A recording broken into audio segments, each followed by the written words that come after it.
1/6 of the trees in the garden are neem trees. एक बगीचे में पेड़ों का 6वां भाग नीम का पेड़ है। तो मान लीजिए ये क्या दिया है, नीम कितनी है, नीम का पेड़ कितना 6वां भाग है, 1/6 भाग। कुल अगर हम कर लें, कुल अगर x है कुल भाग का। दूसरा, half of the trees are Ashoka tree. आधे पेड़ अशोक के पेड़ हैं। तो अशोक के पेड़ जो हैं वो क्या आधे हैं किसके, कुल के। And the remaining are eucalyptus tree. और शेष यूकेलिप्टस नीलगिरी के पेड़ हैं।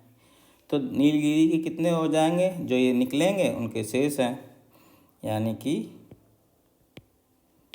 यूकेलिप्टस के कितने हैं, जो भी है हमारे पास कुल हैं, कुल माइनस नीम के पेड़ माइनस अशोक के पेड़। तो ये चीज़ आपको दे रखी है। If the number of neem trees is 5, यदि नीम के पेड़ों की संख्या 5 है, then how many eucalyptus tree are there in garden. तो बगीचे में यूकेलिप्टिस के कितने पेड़ हैं। तो देखो यहाँ पे दे क्या रखा है, नीम के पेड़ दे रखे हैं कितने 5। तो नीम के हो गए 5 और ये क्या है 1/6 इंटू कुल। 6 का इधर जाएंगे भाग है तो गुणा, इसलिए जो कुल पेड़ आ जाएंगे, कुल पेड़ कितने हो जाएंगे 5 × 6 यानी कि 30 हो जाएंगे। कुल 30 हो गए तो अशोक के कितने हो गए, आधे हैं।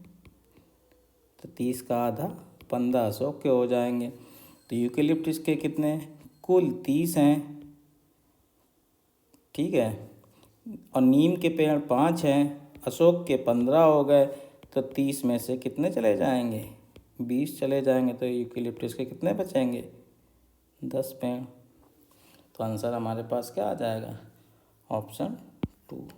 तो भिन्नों की अवधारणा पे और मैथमेटिकल ऑपरेशन का क्वेश्चन है। ऐसे क्वेश्चन में क्या करते हैं कि हमेशा पहले स्टेप में क्या है, जो भी दिया है दिया गया से कुल भाग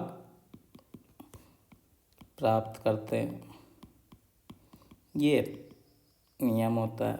कुल भाग प्राप्त करते हैं, उसके बाद जितना भाग होता है उसको कैलकुलेट कर लेते हैं।